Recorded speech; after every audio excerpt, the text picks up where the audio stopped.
হুম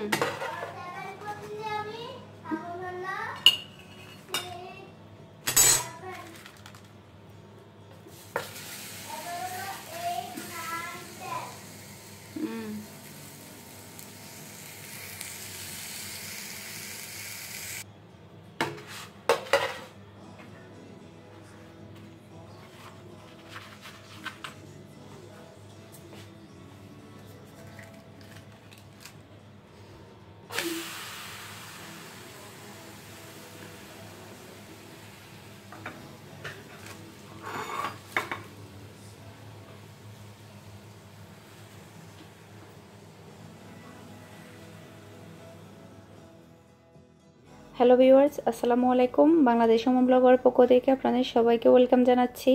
আশা করছি আপনারা সবাই অনেক ভালো আছেন। আমিও আলহামদুলিল্লাহ ভালো আছি। এখন হচ্ছে সকালবেলা, আমি আর মিহি হচ্ছে বসে নাস্তা করছি, গরুর মাংস আর হচ্ছে রুটি। আর মিহির বাবা হচ্ছে একটু আগে নাস্তা করে চলে গিয়েছে। এখন আমরা মা মেয়ে বসে নাস্তা করছি। আর মিহি নাস্তাটা করার পরে প্রাইভেটে চলে যাবে 11টার দিকে, কারণ ও এখন প্রাইভেটটা সকালেই পড়ে। ও একটু আগে ঘুম থেকে উঠেছে, এই জন্য ওর চেহারাটা একটু কেমন যেন লাগছে। আর আমার কেমন যেন সকালবেলা নাস্তা করতে মোটেও ভালো লাগে না, তারপরও তো করতে হয়। ও আপনাদেরকে হাই বলছে। ওর চোখগুলো ফোলা ফোলা, ঘুম থেকে উঠেছে সেই জন্য। এখন হচ্ছে বিকেল 5:30 মতো বাজে। আমি আর মিহি বের হলাম একটা গার্ডেনে যাওয়ার জন্য। খুব বেশি দূরে না, গার্ডেনটা একদম কাছেই, আমাদের এরিয়ার মধ্যে, বাসার কাছেই, অল্প একটু হেঁটে গেলেই হয়। আমি হচ্ছে আজকে আপনাদেরকে একটা চিকেন রেসিপি শেয়ার করব, সেটা হচ্ছে চিকেন 65। তো চিকেন 65-এর জন্য আমার কারি পাতার প্রয়োজন। তো গার্ডেনের মধ্যে হচ্ছে একটা কারি পাতা গাছ আছে, তো ওখানেই যাচ্ছি কারি পাতা আনার জন্য।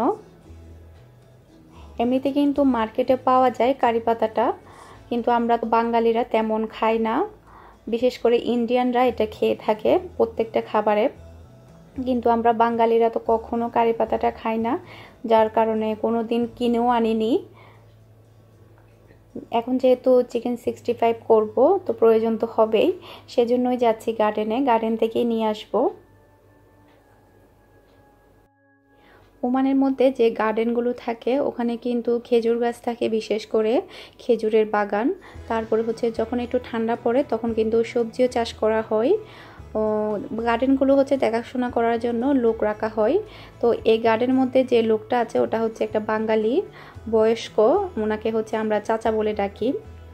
অনেক সময় ওনার কাছ থেকে সবজি নিয়ে যেতাম। এবছর কোনো সবজি নেওয়া হয়নি, গত বছর কিংবা এর আগের বছর অনেক সবজি খেয়েছি ওনার কাছ থেকে। আমরা হচ্ছে গার্ডেনের মধ্যে চলে এসেছি, সবজি প্রায় সবগুলো মরে গিয়েছে,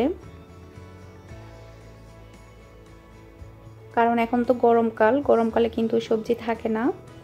বাঁধাকপি গাছ, তারপর হচ্ছে লাউ গাছ,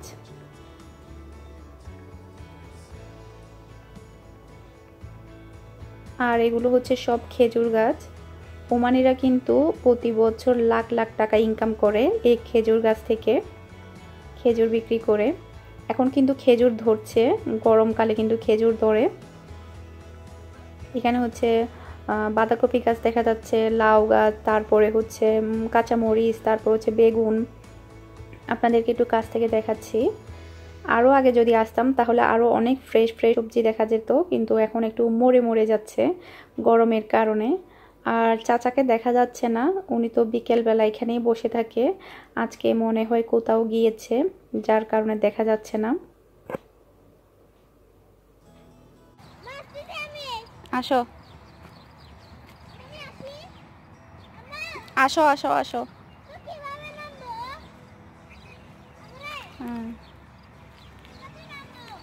নামতে হবে না, আমি চলে আসতেছি। দেখুন কি সুন্দর কাঁচামরিচ ধরেছে, লাল লাল হয়ে আছে কাঁচামরিচগুলো। আমার তো দেখে মনে হচ্ছে বাংলাদেশে কোনো খেতে চলে আসলাম, গ্রামের। এখানে কিন্তু আরও অনেক আইটেমের সবজি রোপণ করা হয়, এখন কিন্তু ওগুলো নেই। একটা লাউ দেখা যাচ্ছে এখানে।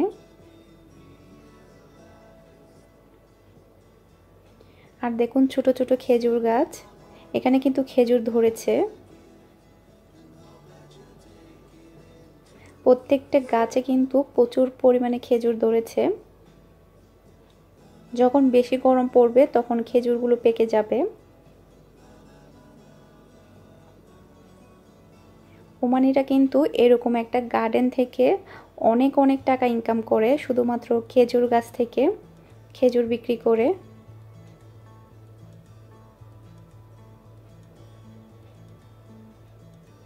আর এই গার্ডেনটাও কিন্তু অনেক বড়।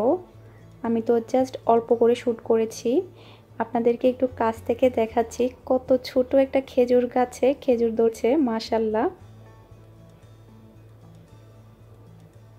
কিছুদিন পরে আসলে দেখা যাবে খেজুরগুলো অনেক বড় বড় হয়ে গিয়েছে।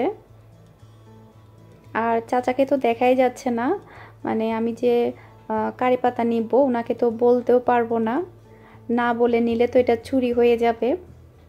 চিন্তা করছি এখন নিব কি নিব না।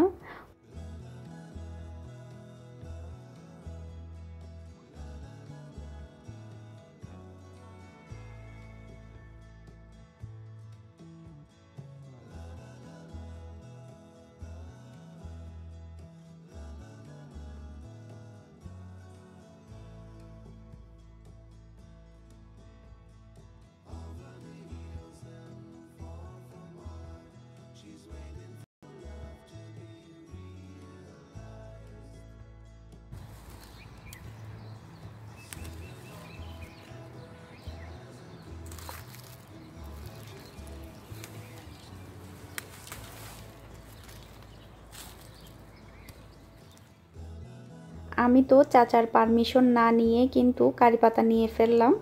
এটা কিন্তু এক প্রকার চুরি হয়ে গেল, কারণ কারো পারমিশন না নিয়ে কোনো কিছু নেওয়াটাই হচ্ছে চুরি। যেহেতু ওনার আন্ডারে পুরো বাগানটা, ওনার কাছ থেকে পারমিশন নেওয়াটা কিন্তু অনেক জরুরি।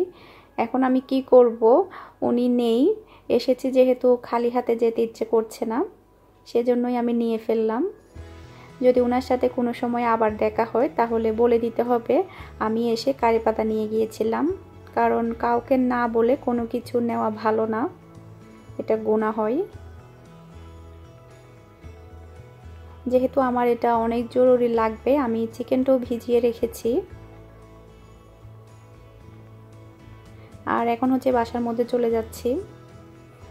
মিহি তো সাইকেল নিয়ে এসেছে।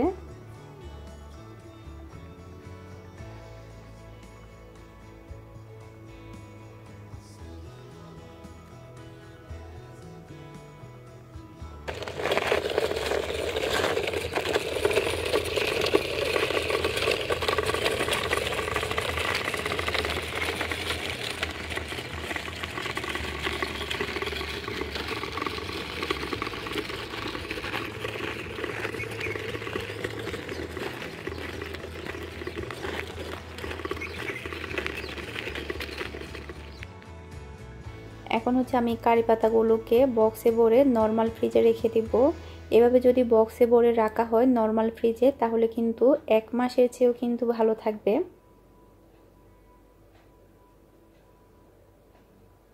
সবগুলো পাতা আমি বক্সের মধ্যে নিয়ে নিচ্ছি, এরপর আমি নর্মাল ফ্রিজে রেখে দিব। প্রায় 1 মাসের চেয়েও কিন্তু এটা ব্যবহার করা যাবে কোনো খাবারে।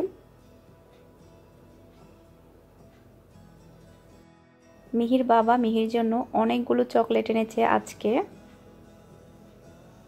এখন ও বলছে চকলেট খাবে, তাই বের করলাম।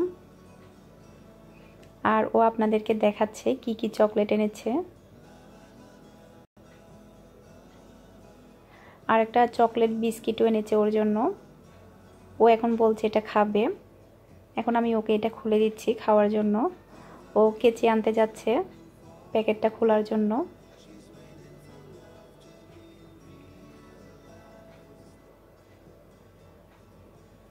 দেখুন আমার মেয়েটা কিন্তু বড় হয়ে গিয়েছে, নিজে নিজেই কিন্তু প্যাকেটটা খুলে ফেললো কেচি দিয়ে।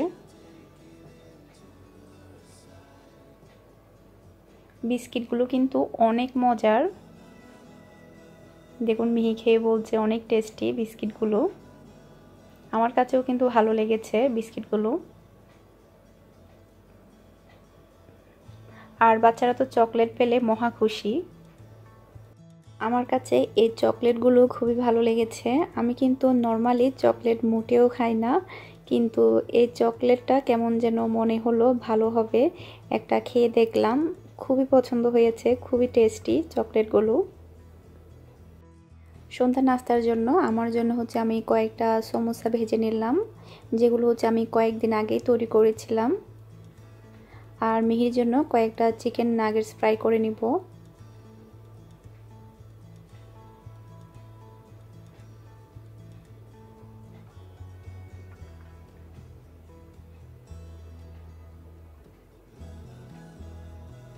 অল্প স্বল্প খাবার যদি ফ্রোজেন করে রাখা হয় তাহলে কিন্তু সব সময় মানে সন্ধ্যার নাস্তা তৈরি করতে হয় না, এভাবে কিন্তু ভেজে খাওয়া যায়। সব সময় তো আর নাস্তা তৈরি করা যায় না। এখন হচ্ছে মা মেয়ে বসে নাস্তাটা করে নিব। আর সমোসাগুলো কিন্তু খুবই টেস্টি হয়েছে, আমি তো পুরাই অবাক। আমি আজকেই প্রথম খেলাম তৈরি করার পরে, আমি তো ভাবতেই পারিনি এতটাই টেস্টি হবে। চিকেন 65-এর জন্য এখন হচ্ছে আমি চিকেনগুলো ম্যারিনেট করে রাখবো। এখানে হচ্ছে আমি টোটাল 400 গ্রামের মতো চিকেন নিলাম। আর চিকেনগুলোকে হচ্ছে আমি ছোট ছোট করে কেটেছি, আপনাদেরকে একটু দেখিয়ে দিচ্ছি এগুলো কেমন। এখন আমি এর মধ্যে দিয়ে দিচ্ছি হাফ টেবিল চা চামচ পরিমাণ আদা বাটা, হাফ টেবিল চা চামচ পরিমাণ রসুন বাটা, দিচ্ছি 1 টেবিল চা চামচ পরিমাণ মরিচের গুঁড়া, 1/4 টেবিল চা চামচ পরিমাণ গরম মশলা গুঁড়া, হাফ টেবিল চা চামচ পরিমাণ ধনে গুঁড়া, হাফ টেবিল চা চামচ পরিমাণ হলুদের গুঁড়া, হাফ টেবিল চা চামচ পরিমাণ ধনে গুঁড়া, স্বাদ মতো লবণ। তারপরে দিয়ে দিচ্ছি একটা লেবুর রস।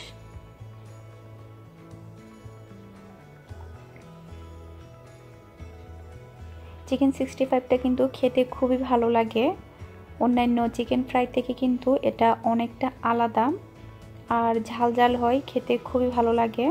দিয়ে দিচ্ছি 1 টেবিল চা চামচ পরিমাণ কর্নফ্লাওয়ার, দিয়ে দিচ্ছি 1 টেবিল চা চামচ পরিমাণ চালের গুঁড়া। আপনাদের কাছে যদি কর্নফ্লাওয়ার না থাকে তাহলে আপনারা শুধু চালের গুঁড়া দিয়েও কিন্তু এটা তৈরি করতে পারবেন। আর দিয়ে দিলাম একটা ডিম। এখন আমি এটাকে হাত দিয়ে খুব ভালোভাবে মাখিয়ে নেব।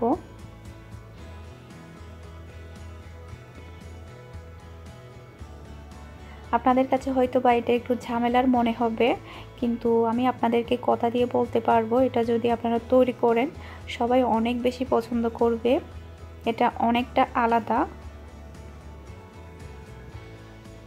খুব ভালোভাবে এটা মাখিয়ে নিতে হবে।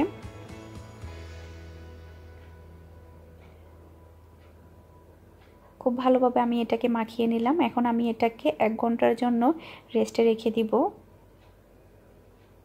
যাতে করে মশলাটা চিকেনের ভিতরে ঢুকে যায়। 1 ঘন্টা পর এখন হচ্ছে আমি চিকেনগুলোকে ফ্রাই করে নেব। আমি হচ্ছে চুলাটাকে মিডিয়ামে রেখে চিকেনগুলোকে ব্রাউন কালার করে ভেজে নেব।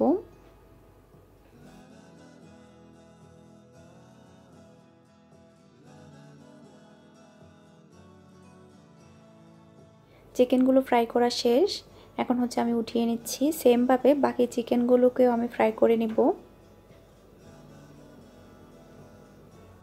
এরপর হচ্ছে আমি চুলার মধ্যে একটা প্যান বসিয়ে দিয়েছি, এর মধ্যে আমি দিয়ে দিলাম 2 টেবিল চা চামচ পরিমাণ তেল। আর আমি দিয়ে দিচ্ছি হাফ টেবিল চা চামচ পরিমাণ শাহি জিরা। আপনাদের কাছে যদি শাহি জিরা না থাকে তাহলে আপনারা নর্মাল জিরাও দিতে পারেন। আর দিলাম 1 টেবিল চা চামচ পরিমাণ রসুন কুচি।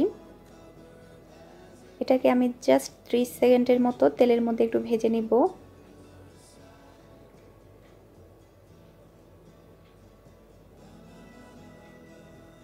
30 সেকেন্ড তেলের মধ্যে ভাজার পরে দিয়ে দিচ্ছি 3টা কাঁচামরিচ ফালি আর 4টা শুকনো মরিচ, এরপরে 10 থেকে 15টা কারি পাতা। এখন আমি এটাকে তেলের মধ্যে প্রায় 1 থেকে 2 মিনিটের মতো ভেজে নেব, যাতে করে শুকনো মরিচ, কাঁচামরিচ, তারপরে হচ্ছে কারি পাতা থেকে খুবই সুন্দর একটা ফ্লেভার বের হয়ে আসে। এগুলো ভাজার পরে আমি সামান্য পরিমাণ পানি দিয়ে দিলাম। এখন চিকেনের মধ্যে কালারটা একটু সুন্দর আসার জন্য আমি দিয়ে দিলাম রেড ফ্রুট কালার। এরপরে চিকেনগুলো দিয়ে দিলাম, একটু ভালোভাবে মিশিয়ে নিচ্ছি। আপনারা চাইলে রেড ফ্রুট কালারটা বাদ দিতে পারেন, কোনো সমস্যা নেই, এটা অপশনাল। শুধুমাত্র কালারটা একটু যাতে লাল লাল হয় সেজন্যই দিলাম। দেখতে ভালো লাগার জন্য। খুব ভালোভাবে নেড়েচেড়ে মিশিয়ে আমি এটাকে প্রায় 2 থেকে 3 মিনিটের মতো ফ্রাই করে নিয়েছি। এখন দিয়ে দিচ্ছি একটা লেবুর রস।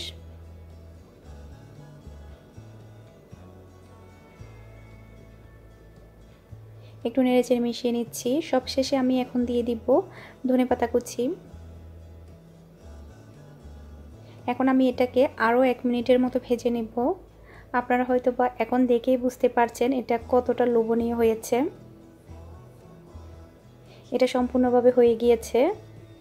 আশা করছি আমার আজকের ভিডিওটা আপনাদের কাছে ভালো লেগেছে। আমার ভিডিও যদি আপনাদের কাছে ভালো লেগে থাকে আমার চ্যানেলটা কিন্তু আপনারা অবশ্যই সাবস্ক্রাইব করবেন, আর এই রেসিপিটা কেমন লেগেছে সেটাও কিন্তু আমাকে জানাবেন। আরও একটি ব্লগের ভিডিও নিয়ে হাজির হয়ে যাব। সেই পর্যন্ত আপনারা সবাই ভালো থাকবেন, সুস্থ থাকবেন। আজকের মতো বিদায় নিচ্ছি। আল্লাহ হাফেজ।